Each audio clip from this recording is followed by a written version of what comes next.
Hello, everyone. Welcome back to Cove Club, the one show that we talk to all creatives of all walks of life and try to get a little bit of insight upon a lot of different stuff. Who am I? It doesn't really matter at this point. Y'all know who I be. And our guest today for this episode is actress extraordinaire as well as artist extraordinaire of Abigail Adair, also known as Abicadabri. Hi, it's nice to talk to you, Black. So before we get into all this sort of stuff, do you want to give a rundown to the viewers and listeners at home your resume slash credentials? Yeah, sure. Hi, my name is Abby, Black, so wonderfully introduced. I am 22. I'm currently a university student for illustration, and I have been doing voice acting professionally for about a year and a half now. Um, I've been involved in some projects. Most recent one that I pop up on quite a lot is some of Planet Dolan's videos. I've been in a few games, few audio dramas, and yeah, just kind of trying to get involved with a little bit of everything, I think. It's a beautiful start to a beautiful future. And now I am going to pull up the list of questions that my assistant set up for me for this entire interview because everyone was super excited for this, and then they told me last minute, and I was like, what? So, Well, it's lovely to hear a familiar voice all the same, Black. so first question, what would you say was the fire that sparked your interest into the acting realm? Like, what started the whole process of I want to be an actress behind the microphone? Um, well, when I was little, I used to do acting in school anyway, so that was already kind of like a little push up from there, and I really enjoyed acting. Um, but the kind of it's a bit of a funny story. The thing that sparked me to get into voice acting was my tutor was like, "Hey, your accent sounds a little bit weird because I'm from the north of the UK." And I'm like, "Oh yeah, does it?" She's like, "Yeah, it sounds like it's got a bit of an American twang to it. Sometimes you sound Australian." I'm like, "Oh, all right, cool." She's like, "Have you ever considered getting into voice acting?" I'm like, "What is that?" And she gave me like a brief rundown and everything. She's like, "Yeah, you can do like a lot of different stuff, and I feel like with your acting that you're doing now, if you started practicing, then maybe you might be able to find something in that." I'm like, "That actually sounds like a pretty fun idea." Yeah. Um, my Some of my family are musicians, so I'm used to being in recording spaces, so it was already kind of like a nice welcome back. Um, but I just researched into it from there. I did a few hobbies, a few little collaborations with friends, and since then I've just kind of been doing something. I don't really know what I do. I kind of just balls to the wall, go for it. And that's how you know someone is truly passionate about their craft when they just dive in head first without drowning. It could also be a good Nirvana album cover, but uh, no need to bring up a great band right now. Um, Next question that I have on this here tablet. What would you say is the most hilarious role you've had to date? Like, I know you're like your career is still going strong, but you've been in so many things. There has to be one thing that's made you just laugh from just either reading it or just seeing the final product. Oh, grief. Let's see. I don't really get cast for kind of like funny or goofy roles, but I think one of my favorites has to be a character called Silesia in an abridged that I'm doing, and she is very much like high society British, and she's a princess and everything, and she's trapped in this world where she's been ripped from I think it's an MMO or something like that. So for the majority of the abridged, she's like, why do all of these people know me? Like, why does this person have a body pillow of me? What the hell? And it's just this like very uptight, very kind of like, oh, I'm proper British, like woman just trying to find a way in this world of weebs. And just some of the stuff they make me say, dude. Like in the direction sessions, we're just wheezing with laughter with like some delivery and then like line reworks to make it funnier. And I think to date, that's probably one of my most fun roles I've ever played because it's just, you're working with the directors and you can just if you just like, well, it might be funnier if we do it this way. They sometimes are like, okay, we'll do it that way then. Like, let's see how it goes. And it's a real laugh. It's lots of fun. Sometimes those are the best roles to have, where it's just, wait, I gotta say what now? Am I being paid enough for this? I remember one person I used to know from PBS was just like, I had to say a whole entire panic tangent about being covered in garbage. And I was like, what? Oh, God. I mean, were they paid for it at least? Oh, they were paid very handsomely. They were able to buy a brand new car from just that one episode. Jesus. I mean, that's good at least, but just the recording bit, it's really hard to not crack up. Yeah. He told me he had to do 8 takes, and I was like, and that's why you bought this brand new Mazda? It's like, yeah, got satellite radio. Well, hey, if it pays, it pays. Next question. Oh, it's a light and breezy one. Who would you say are your acting inspirations? Like, some people say it's Tom Kenny, some people say it's Steve Bloom. One person said it was Mickey Rooney because of Fox and the Hound. I'm still judging you, Dennis. But what about you, Abby? Oh, goodness. Let's see. I think a big acting inspiration for me since I was little has to be David Tennant. Because he's in like Doctor Who, like his doctor performance and that was astounding. And just knowing and hearing his voice in different like cartoons and projects, it's really, really good. J.K. Simmons is definitely another one. He is amazing. I think just like strong male role models like that, because I grew up with 2 other boys. They were definitely like household favorites. But if I had to pick a voice acting inspiration, it'd have to be Sonny Strait, because his like he's just such a nice dude, and his performances always blow me away. He's got such a good range. It's incredible. Sonny is a very, very talented man. It took me years before I was like, Sonny is both Krillin and Bardock. That is insane. Crazy, right? Like you wouldn't think of, like that was it, but it's crazy. And now he's making a lot of bank being God Usopp in One Piece. Yeah, it's crazy, dude. It's so cool to like just see them spread into different animes though that are big now. You know what I mean? Yeah, but I'm still waiting to all of a sudden hear, hey, did you know your friend Abby's now the new Doctor in Doctor Who? I'd be like, you mean she got this role on BBC and didn't tell a homie? God, I wish. That'll be the day. But if it does happen and you don't tell me, I'm gonna be sad. Don't worry, Black. You'll be the first to know. You'll be the first to know. Next question, and this is something that's been with me for almost 14 years now, is a big question. Good God, I've been in the industry way too long.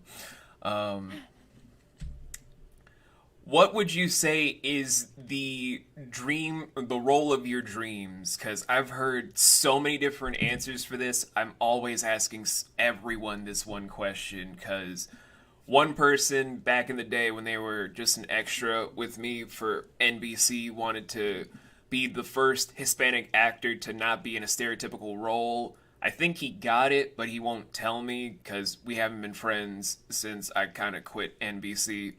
Um, One of my friends that worked for BBC Three wanted to work with Aiden Turner for something, and I think they were an extra in Poldark. I'm not sure. So I just like to know every answer on the planet because I want to know what everyone's aspiring to play as or voice as, you know? Hmm.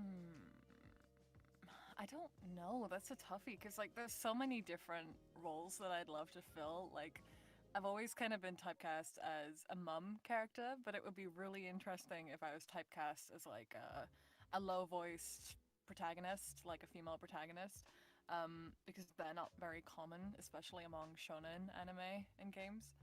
Um, I had booked a role. It was one of my very first gigs where I was the female protagonist for like a game. But I'd love to book a lead role in like an animated film or just like a game in general. I'm not picky, honestly. Just being able to say to your friends, "Hey, you know that game that you're playing? Yeah, I'm like the lead actor in that." If you didn't notice already, for whatever reason, um, definitely would love to be a part of the Dark Souls series because that series has been with me through many a year, and the acting in that is phenomenal. So if I was ever put into, I don't know, something like Demon Souls or Bloodborne, I think my heart would just explode.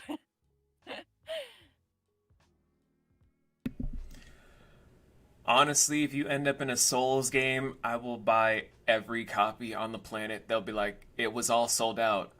What? How's that possible? Yeah, some guy in America bought all the copies, and when we asked him, he said one of his good friends is in this game, and he's buying all the copies. That's how you know you're a homie if you buy every single copy of a game that your friend is like in. I feel like I wouldn't be the only one. Like every single one of Abby's homies would be like, I want to buy every copy ever made. We will buy the factory. We will buy the company. Sure, we'll be in the red, but it'll be worth it, I'm sure. I just have like one line in the game, that's it. That would be enough for us to buy the whole company. Just like Abby's in this, we're buying this whole company. Oh, that's really sweet. You're really thoughtful.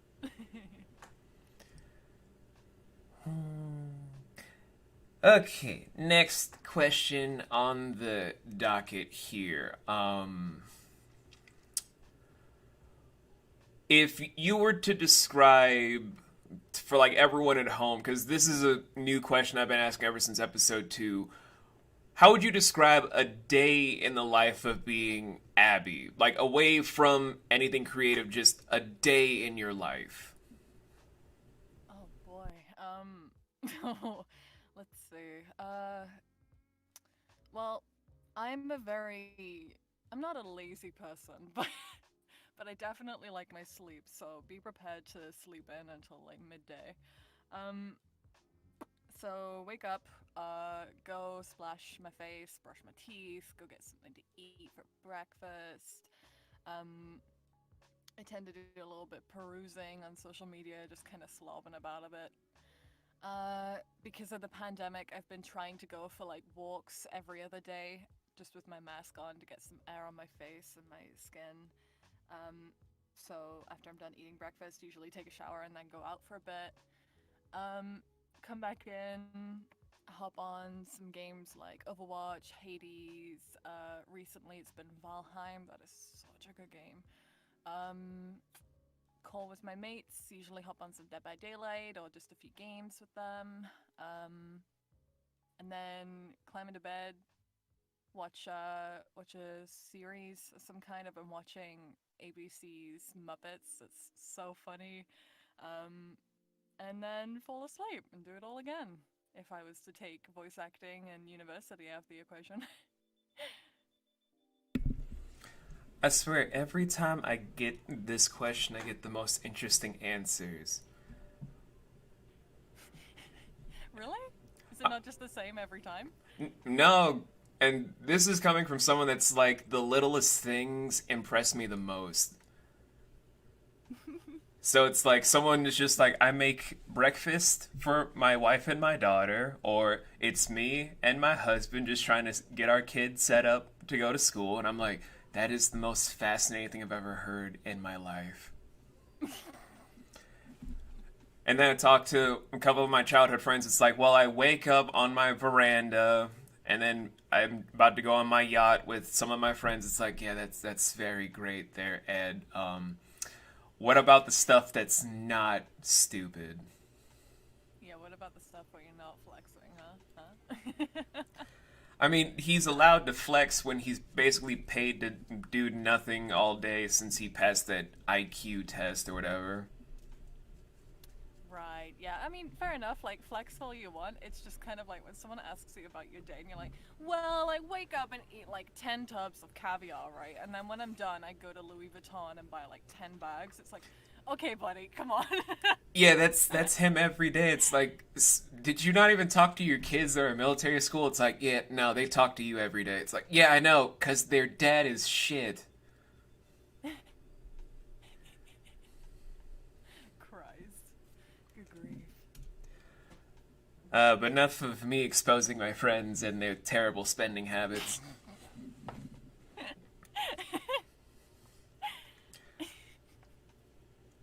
Coming for blood. Next question we have here. I don't know how to phrase this because this is a brand new question. What Just would go you? ahead, just say it however. All right. What would you? How would you prepare for like a overly dramatic and heartbreaking scene for like something you've never experienced before?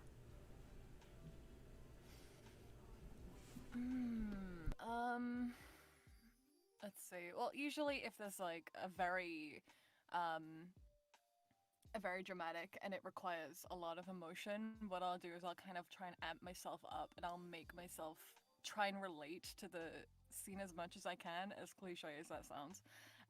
So I'll try and put some kind of really upsetting scene in my head to just try and make the emotions come out and just kind of take that emotion and use it in the recording. So like a lot of the times there'll be a joke going around on Twitter where it's like, when someone asks for a crying scene, I am actually crying though, and like 90% of the time that is kind of true because I'm on the brink of tears thinking about something so upsetting in my head just to get the emotions to come forth. um but yeah, just try and amp myself up, just try and get myself in the headspace of, okay, you're upset, you're heartbroken, so and so has just happened, like this is all going on, you need to sound like you're actually experiencing it. Um and just try and make it sound as convincing as possible, and then from there just cry and scream and yell my heart out. Honestly, it's better than most people because a lot of times when I ask certain people this question away from the interview show, it's just, oh, I just try to make it equal up to something like what I've gone through. It's like, so if someone were to say you just got shot in the scene, how are you going to equivalate that? Oh, I stubbed my toe. Ooh. And then I just sit there, I'm like, I've actually been shot at, and I wouldn't think of it as like being stubbed in the toe. I think of the piercing through the skin, the agony of the blood squirting, me almost at the brink of death. You're a mockery. Go sit in the fucking corner. Yeah, it's a bit downplay where it's like, yeah, I've just been stabbed, but I'm just gonna bang my funny bone against the edge of my booth. I'll be right back. Not quite the same. Not quite the same. So again, I like your answer better, where it's just like you're trying to mentally get in that field and trying to at least get the tone instead of just like, oh, I'm gonna equivalent to something like da da da. It's like that rubbed me the wrong way, y'all. Yeah, I kind of get it. Like, I get where they're coming from, but I do know what you mean. Like to kind of just be like, yeah, like in the scene, my mum's just died, so I'll think about the one time when my mum got sick. It's like, well, listen, all right, it's not quite the same. Okay, you need to kind of pretend that you're in that situation and go from there. Like try and actually get in character with it. You know what I mean? I would have said, imagine like you have a pet, right? Yeah. Imagine if your pet were to die right now. Oh, God, that would break me. Oh That's boy. what I would want to bring out of the actors, because that's more important than just, oh, I'll just correlate to when I died in a video game. I'm gonna hit No. you. I'm gonna hit you. I'll join you. I'll join you in that. We're just gonna curb stomp people. It's fine. All right. Next question on this here tablet. Hmm. Now, this is something that's been going around the studio since people have been like, we want to hear your reaction to our demo reels. And I'm like, no. But after doing a couple of them and some other stuff, I've kind of now had this question brought up to where my editor slash assistant wrote this down of what do you think your niche is in the field of acting? Like certain people say it's for commercials, for narrations, for animation, for dramatic romantic pieces. But what about you, Abby? What is that one niche that you hold so dear that that's what you want to be in at all costs? Mm. Well, I've been involved in a lot of different projects where usually my voice it needs to be quite soothing and very kind of sweet because again I'm typecast for motherly roles, so I try and bring that out as best as I can. Um, but lately I've been a bit curious about the commercial industry and narration. I I'm not really sure about audiobooks because I've only recently come to terms with the amount of work that actually is like reading all of it, cutting out all of the takes, editing it, and everything. Um, it's a lot, but I don't know. It's I kind of fall into the indie game niche. I'd say indie game niche or commercial. I'd really love to try investigate in that a bit more because it's like depending on what type of commercial you're reading, right? You can just kind of read in your natural voice, but it you can tell if someone has a smile on their face or if they're being very solemn, like maybe it's a advertisement for a funeral home or something. Um, and I don't know, I just find that very interesting, being able to pick up on that kind of stuff. So yeah, indie game industry niche, and hopefully soon a commercial niche. Who knows? Maybe we'll see. I would honestly like to hear you in a commercial. Yeah, I you think would. Yeah. so? Granted, for the indie stuff, recently I started playing this brand new game from the game breakers that made Fury. Their latest game they made. I was like, I'm honestly blown away, and I wish there were some more aspiring actors that were in this because this is very interesting. Uh, Really do.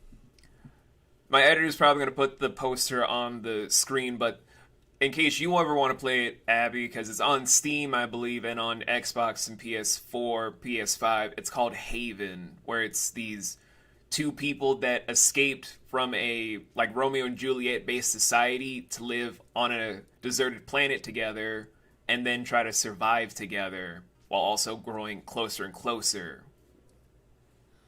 Oh, yes, I've seen some stuff around of that. That's meant to be really good. Like it's been recommended a few times. Like is it worth buying? Like what's it like?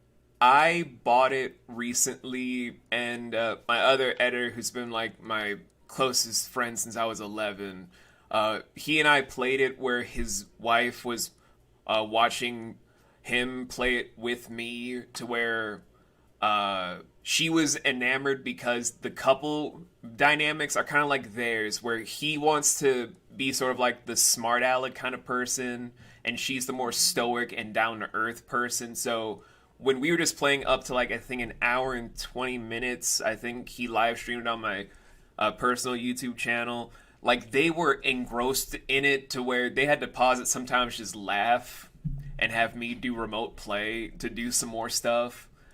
But it was just the cutest thing.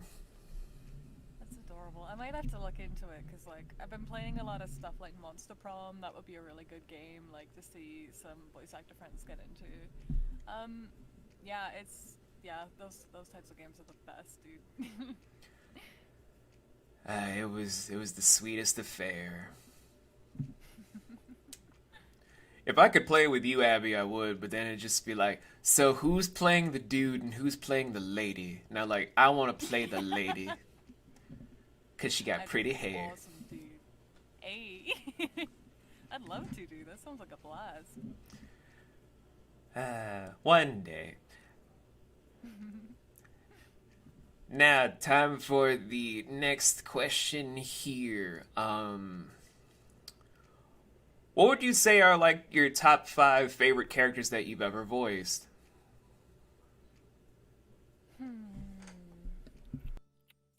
Well, my favorite one, because it was my first gig, has to be Talus from a mod spin-off called Misfits in the Prairie.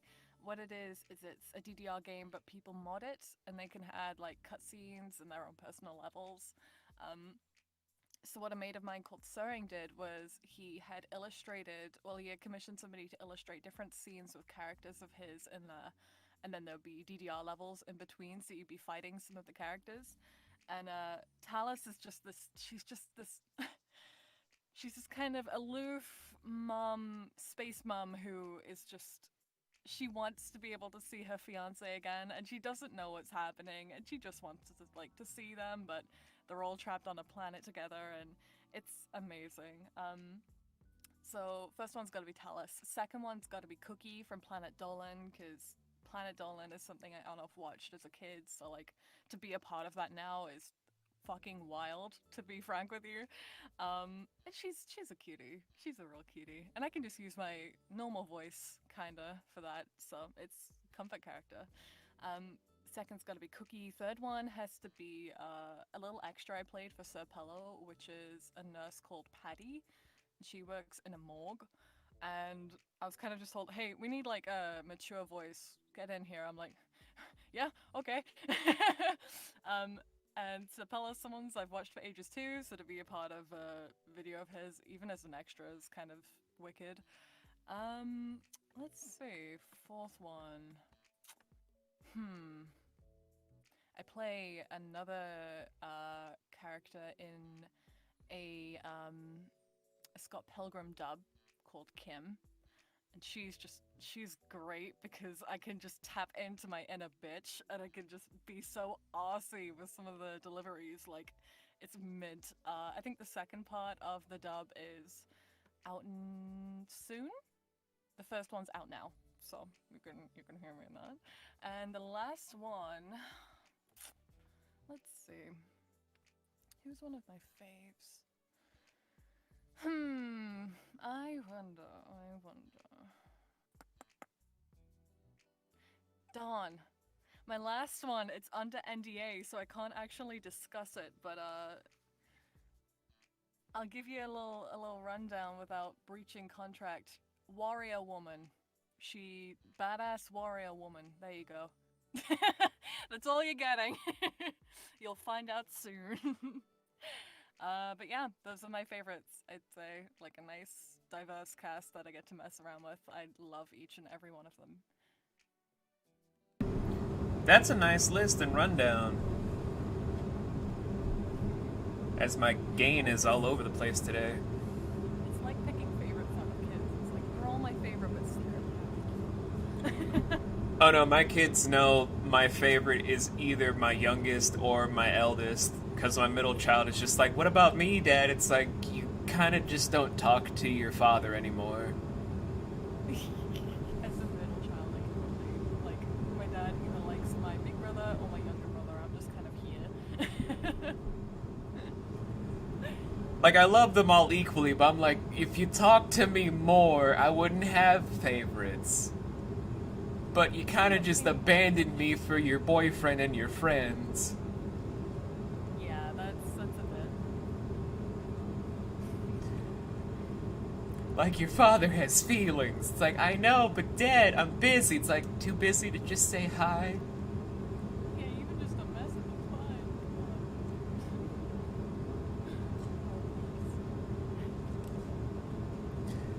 on. Oh, In any event, though, we are now reaching the part where I am at the halfway mark of my own questions. So, like any other event in this series, if you guys do not know, it is now the flip the table segment where I am now the interviewee while the interviewee becomes the interviewer, where I am at liberty to answer any and all questions that the people and or persons have for me, whether it's something super personal, whether it's something just overall about the business. I will answer anything and everything. hmm. I do have one question for you, Black. Um, what made you get into voice acting? So, what was like your motivation? Where one day you're just like, you know what, I'm gonna try this out. I'm gonna give it a whirl. Like, what kind of got you into that? Well, what had me first in the industry, I've stated to Clippy and Doc Adam VO, was something about uh, technically it was a violation of child labor at the age of 9, but that's not what made me get into it. That was more just, we have to get something done. This child knows what they're doing, kind of. Let's use this child for money. And I'm like, I'm a kid, I don't know child labor laws. But what got me into acting was I was 12 years old. Black, I think you cut off there. I just put my audio. Can you give me just a second?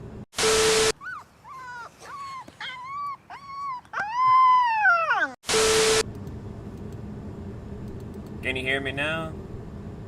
Yes, I can hear you. Sorry about that. A few technical difficulties on my end. That's all good.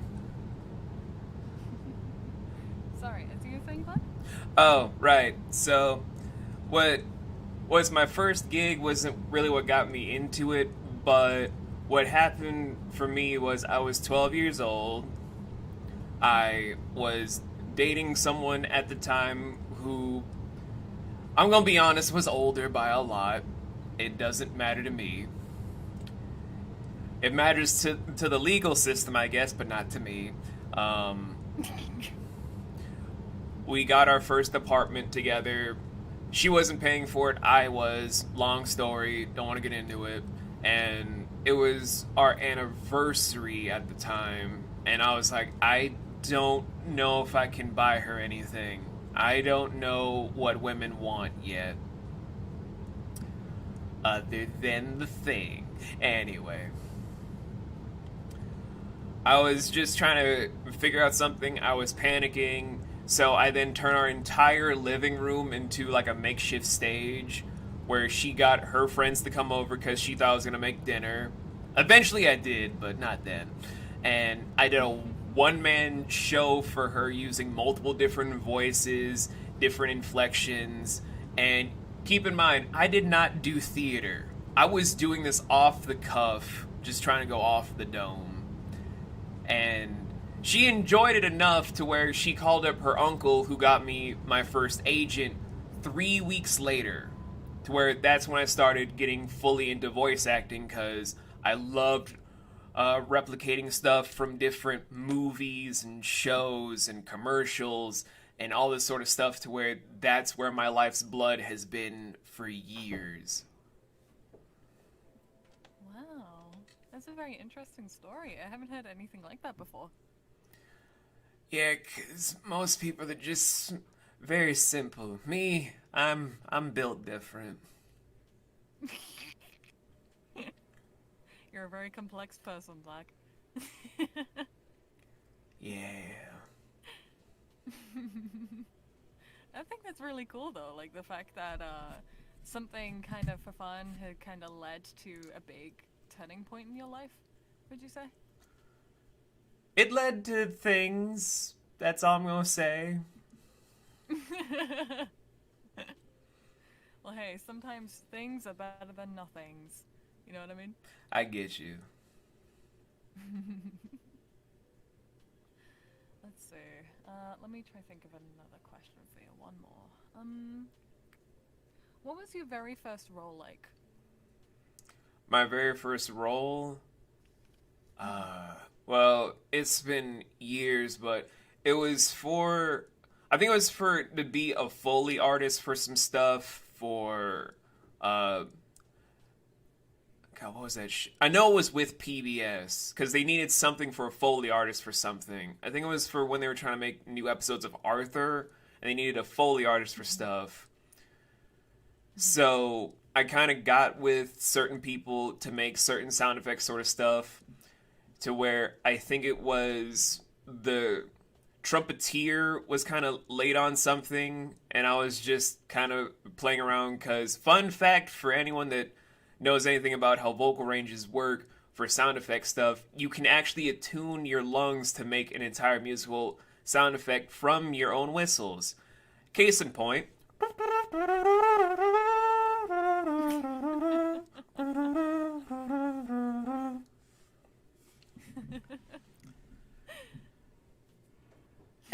As such, they were just like, could you possibly do that again?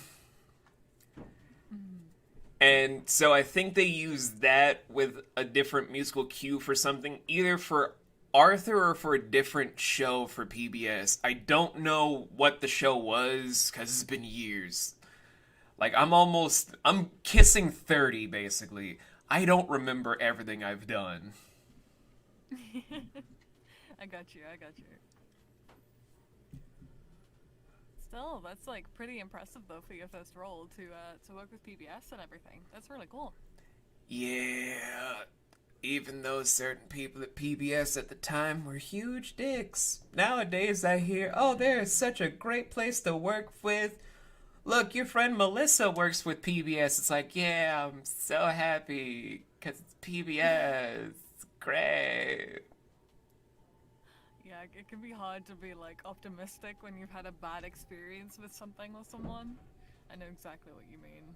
Aw.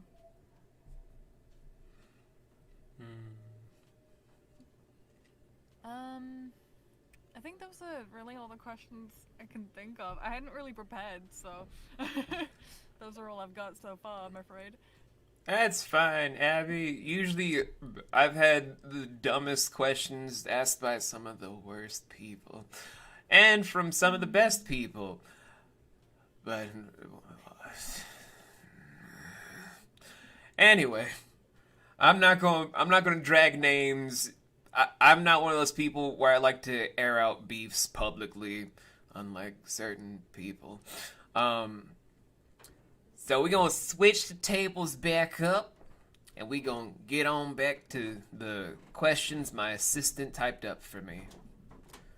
Probably when she was day drinking.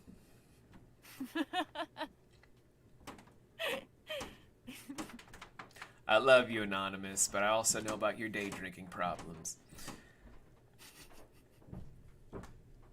So, the next question here. What brought about your vocal stereotype in the first place? Like, what was the chain of events that led to said stereotype? When you mean like stereotype, do you mean like a typecast, or what do you mean by Yeah, that? like I merge a bunch of stuff into the stereotype range. Like some people are just like, "Oh, I get to just do a stupid accent every goddamn project." It's like, okay, it's a stereotype. Well, typecasting and Mm-hmm. stereotyping kind of go in the same realm, my dude. Mm-hmm. Mm-hmm. They do. Uh, let's see. Well, because of my family, like my mum had this issue when she was growing up too. Um, but I have quite a lower voice for someone of my age, so a lot of people believe that I'm actually older than I really am. And because of that, because it's quite low, some people are like, "Oh, that's really soothing," and then there are people that are like, "Oh, you sound like a teenage boy," and I'm like, "Kick my ass." So uh, I think it kind of just falls into the reasoning of I have a bit of a deep voice for someone my age, and because of my demeanor, which can be quite soft and approachable at times, people are like, "Mum, motherly, come in here and voice a mother, please." I'm like, "All right." um, and I'm not complaining. Mums are hella fun to record for with some of the stuff that they say, but yeah, I think if I had to pick one, it would probably be a motherly British mom stereotype because kinda who I am, I guess. I don't know. I don't. If I'm being honest, Abby, I didn't see you as like a British mum. I just kind of saw you as like a tiny baby that just needed to be cared for. Well, that's just because you're my dad, dude. Like, you're my Kara. Just adopt me. Let's make it happen. Let's go. And you're also, like, older than me, so that probably factors into your reasoning, I right? don't know. Like, I just thought a lot of people were around the same age as me. And then I got into VA Twitter. And I'm like, oh, most of you are just infants mentally. It's crazy. Like, there are so many people that are, like, so much younger. And it's really hard to not feel hurt by, like, how much they've accomplished at such a young age. But people have different paths and everything, so. Oh, no, no. Oh, Not the accomplishments. I mean, like, hearing them actually talk. I'm like, God, some of you are mentally infants. oh, right. Yeah, totally. Like, it's crazy. Like, I'll be sitting down taking notes about who I want to put in a new project on the low low, and then it's just like, and so when I was done trying to dip my own nacho cheese dip onto some jalapeno dip, I'm like, okay, so you're an idiot. Got it. Just gonna write that down real quick. Because you don't dip, and dip. That's just so stupid. Yeah, social media be wild and dull. Yeah, it also brings out the worst in people. But again, I ain't gonna say names because, unlike certain people, I don't drag my business in public. Anyway, could y'all tell there's salt in the room? I'm trying to be I'm subtle. tasting it. I'm tasting it. It's pretty good. It's pretty good.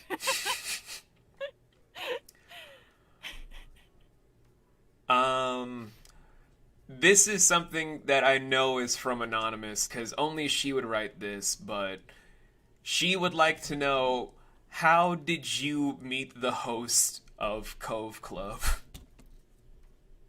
Oh, what do you mean? You mean yours truly, Black? You? Huh? Yes. Um, let's see. I think I saw you, one day when I was just perusing Twitter, like I do practically every day. Jesus.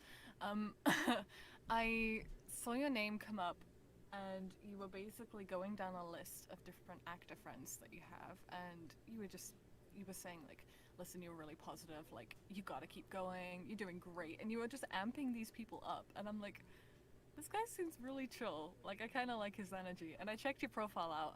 I'm like, oh, he's a voice actor. Hell yeah. And I followed you. And then I think you and we had a bit of a back and forth, just like a little bit of a talk. And then we added each other on Discord, and we've called a few times. And you joined my server, and we've hung out a few times and just kind of chilled out.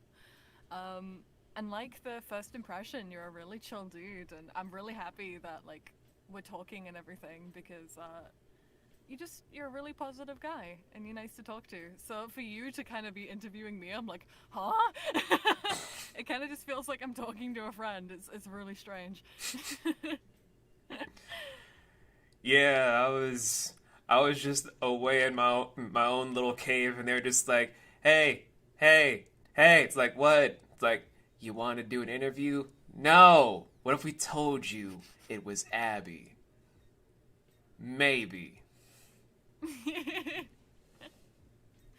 Oh, I'm flattered you made an exception just for me, Black. Thank you. I mean, I gots to, Abby. You're my buddy. I love you. Aw, I love you too, dude.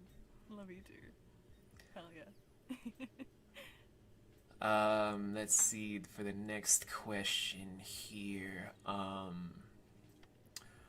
What are some of your interests outside of acting? Well, because of university, definitely illustration, like just art. That's kind of always been an on-off hobby for me. I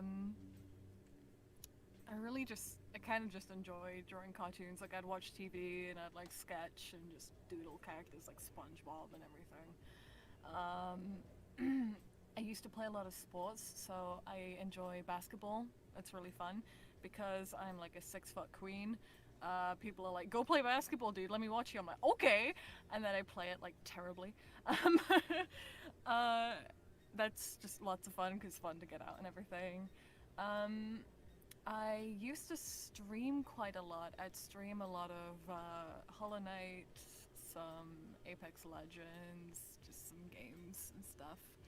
Um, and I used to do a lot of baking as well in the kitchen. I used to love making cakes, but since my studies have gone up because of the pandemic, and it's like, yeah, you're working from home, and to make up for the fact you're not traveling into class, here's like 10 times the workload. Have fun.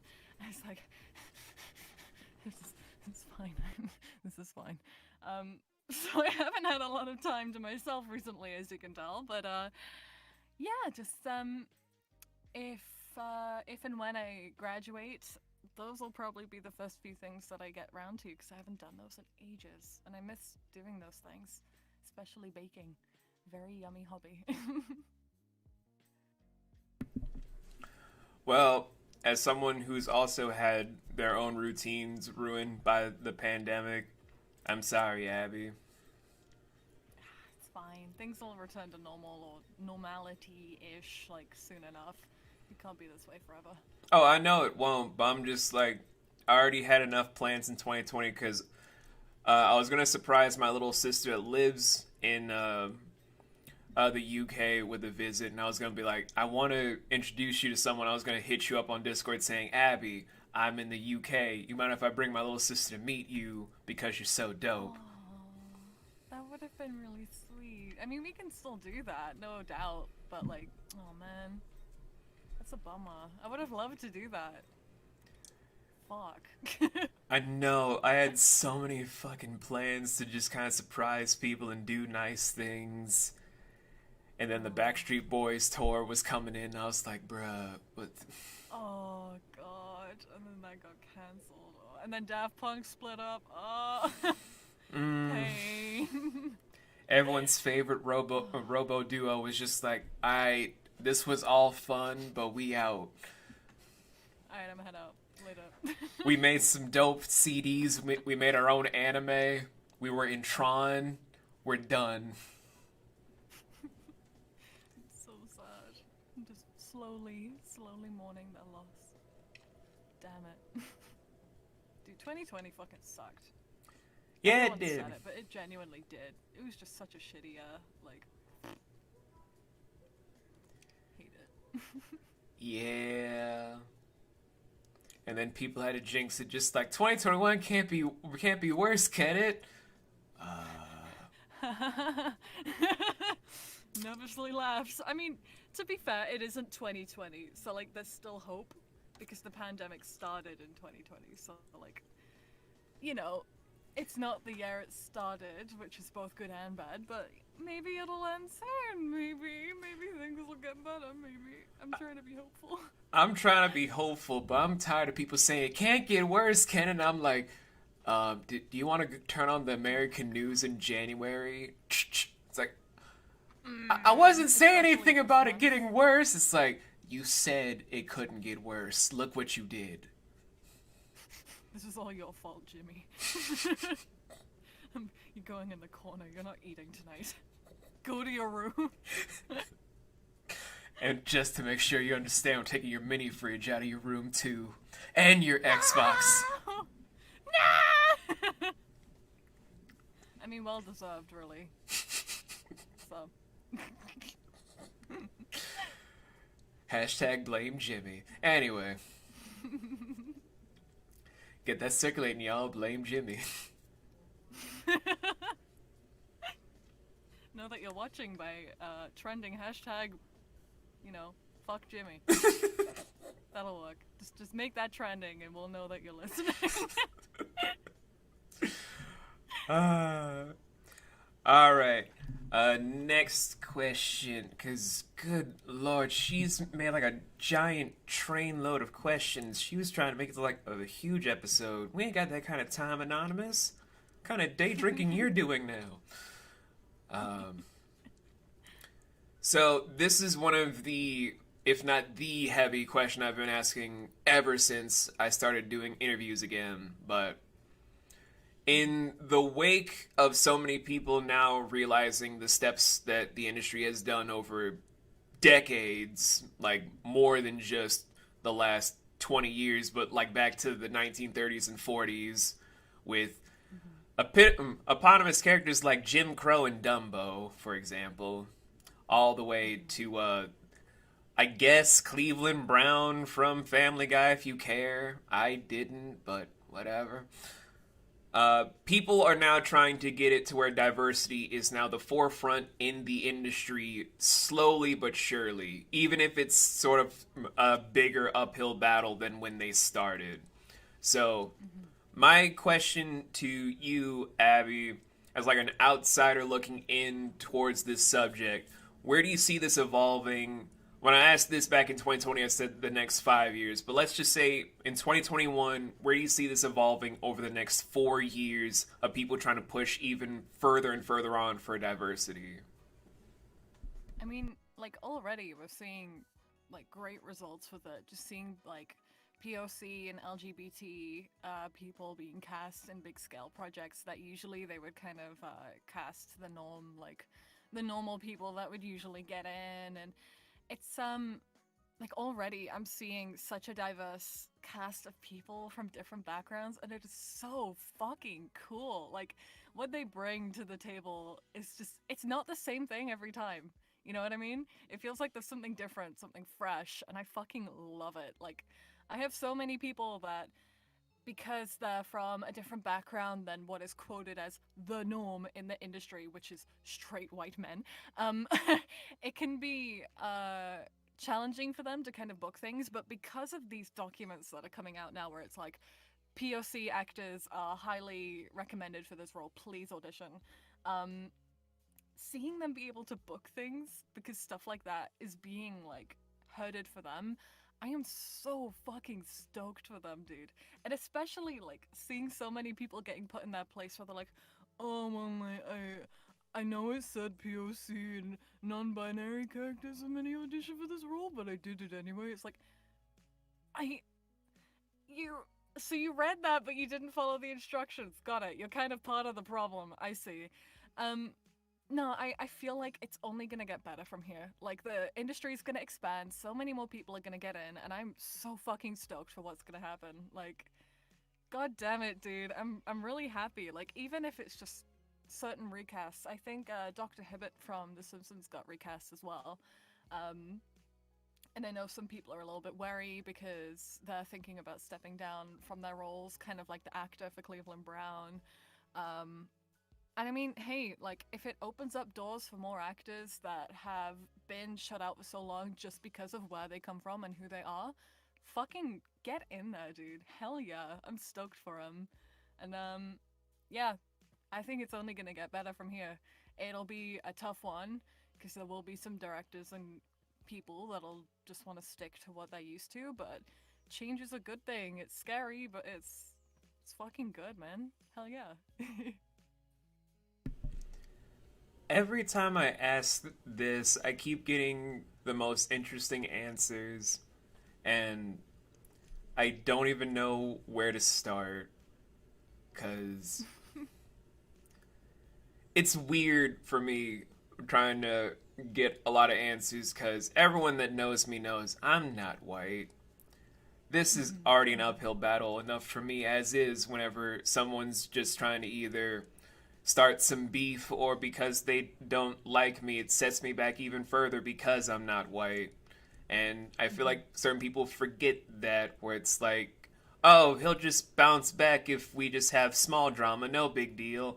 But here's the thing for everyone out there that's just going to be like, let's start drama and cancel culture when you have little information to start said drama, or you just want to do it because you see certain text and don't want to get both sides of the story. What do I mean by that? You're going to find out in June or July. But take into the effect what it does for the industry, for anyone that's non-white. And for example, let's just bring up Aunt Viv from Fresh Prince as like comparison.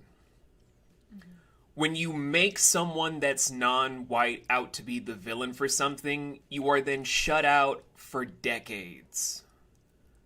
Not months, not years, decades. You guys can throw a huge bitch fit for Amber Heard or Vic Mignogna, Johnny Depp. They get their jobs back in months. Get a brown person, Indian person, Native American person, Asian person. We get locked out for decades. Decades. It's like, it's so horrendous too, because a lot of people will see this and then immediately they'll jump on to like racist stereotypes and making racist or sexist comments, and it's just fucking horrendous. It's like, have some decency, please. Like, the color of someone's skin, that shouldn't matter. Just let people who get the job done do their work and do it well. You know what I mean? It's so fucking annoying, dude. It's fucking atrocious. Especially with the stuff that's been happening with those women. I've forgotten where it was. It was in America somewhere. Where people have got like Save the Asians and a hashtag. Like, it's... Oh yeah, that's also horrendous, because I have, like, even my cousins in Japan and South Korea, they're just like, dude, where you live is terrible. I'm like, I know, I hate this country.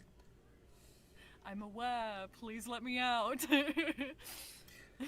And then they're just like, we have to then hear from your own government more safer laws for Asian Americans. Didn't Asian Americans help build the stupid railroad system they're trying to dismantle? It's like, yes, I know the irony. It's fucking horrendous. So yeah, I really hope that like this pushes forward and all of this backlash and shit and just the blatant racism from some people, some fucking disgusting people, just I know it won't end. There's always going to be that toxic part of the human race, don't get me wrong. But the best we can do right now as a start is we can begin to minimize it. Yeah. And I'm looking forward to the day where my friends of POC, ethnicity, and LGBTQ can just fucking thrive, man. And do what they were born to do. I'm really stoked to see them. It'll be a beautiful day when that happens. But I've already gotten heated and salty enough from all that, so let's dive into I'm gonna say it's the final question, because good God, there's so many more on this tablet. Like, she really wanted me to have like a 5-hour interview with you. It's like, no.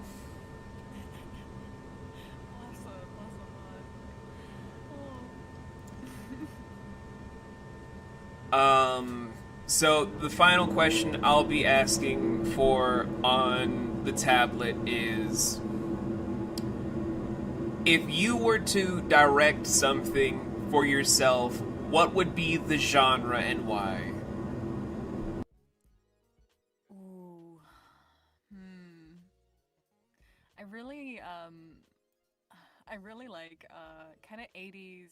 Not well, do they fall into sci-fi? Do you reckon that Back to the Future would fall into the sci-fi category? Yeah, I would, for time travel and DeLorean being a cool car. Yeah, that's sci-fi. Or probably like a classic sci-fi then, kind of like Back to the Future. I really like Ghostbusters, like paranormal films. Last night I watched Bill and Ted, such a good film. Um, I just like wacky films like that, like comedies mixed with sci-fi. So it would probably have something to do with that genre, if I'm being honest, because I just find paranormal and sciencey junk really fascinating, and I would I don't know, I'd love to direct a film about that. That sounds hella wicked. I don't know what it would be or who would be in it, but hey, it's never know till you try, I guess.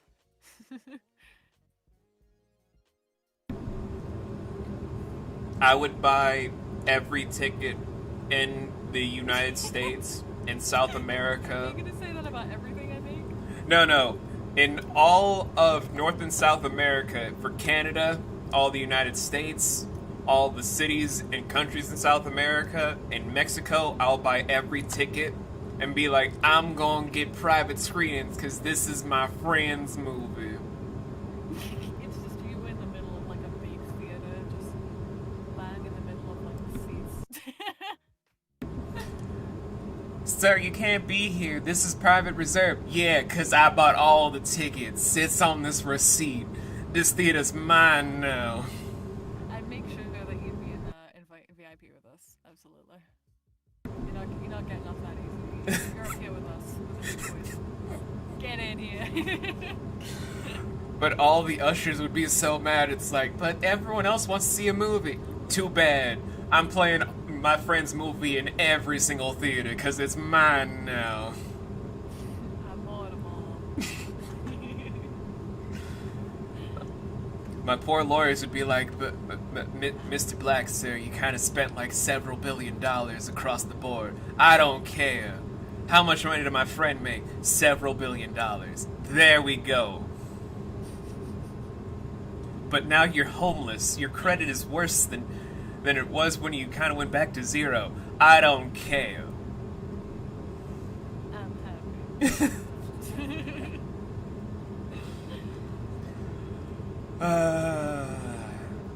Man, this was beautiful. And honestly, I wish I had more to really say, but this is probably gonna be one of my favorite closing interviews I'm gonna be doing, because after the next 4, I'm stepping down as host. Oh, Dolan, really? Yeah. Oh, sorry to hear about that, man. You make a great host. I might have a bit of a bias though. I mean, no one's had a complaint where it's like they either get me on my best days where I've had plenty of sleep and I ate a lot of food, or even when I'm half asleep and all I did was eat cookies at my desk. Everyone had a ball, had a blast, but some stuff has to start changing. And like when I talk to my business partners about me closing shop for acting purposes as of 3 days ago, I gotta make some changes. I gotta make the bigger steps forward, and I also gotta know when to step away from stuff. So after these next 3 to 4 interviews, I'm done. You'll be missed, Black. You've been a wonderful host for this interview, definitely. I'll have to catch up on the other ones. You'll see all but one, but luckily the one that's gone is also one of the worst. Got you. No losses, man. No losses. Nothing of value was lost.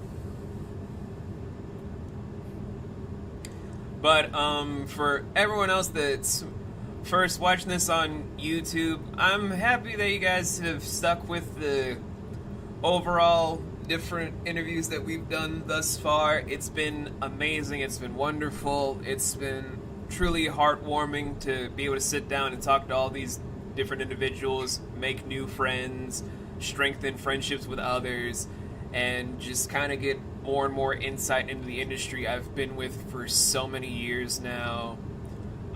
If you want to keep up to date with all the stuff that Abby is doing, all of her socials in the description below the YouTube stuff. If you're listening to this on Spotify, you're kind of out of luck because links don't work like that on Spotify. I've tried. It always fails. Like, I remember once I was trying to post someone's whole entire album on there. The description didn't help at all. They're just saying, here's the song, here's the artist, here's the album art. And I'm like, but what if they want links to... No, you're done. That's it. That's all we're doing.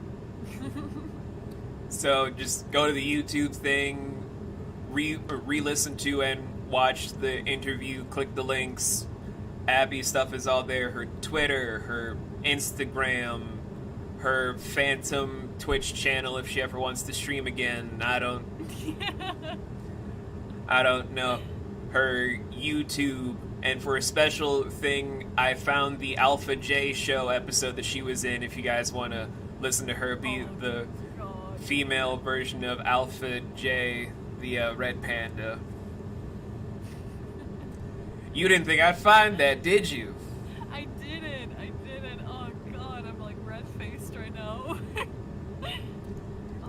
If I can sense out one of my good friends in something, I will find it. I didn't know that you were friends with Jay. I met you. Okay, well that's good. No comment, but yes, that's all I'm saying. Like, I don't know Jay. He might be very dope, but I don't know Jay. Again, not gonna comment on that, but you know, like. Oh well, it's been lovely. Thank you for having me back. I really appreciate it. No problem. And for anyone that's wondering about the studio, about what's going on with the whole studio, sir, we still doing stuff. Just follow us on all the socials. By the time we're recording this, we have no socials up online, but we're always active on Twitch, where it's Monday through Saturday, a bunch of live stuff. Sunday might be VODs. Who knows? I don't know. Maybe. What's this donut doing here? Anyway, and if you guys are wondering, from all the different people I've had on the show, am I ever going to work with Abby on something for the studio? Actually, I'm thinking about working on her with 3 things. 2 stuff for Spotify, and 1 thing where if I can get this one Kickstarter up and running, I'm going to probably have Abby in her first official anime dub that she'll be a main character for. But that's only if we can get the Kickstarter done properly, where it's properly funded, we get people behind it, because I want to work with Sound Cadence and with Canasia voices. I don't know how to pronounce y'all's name. I'm sorry. Y'all are dope though. I just don't know how to pronounce your studio's name.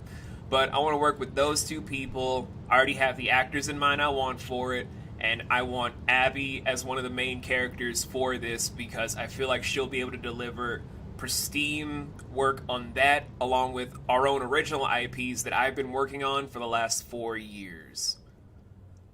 Ooh. Yeah, so go support those Kickstarters, guys. Go help that out. You know, for no reason in particular.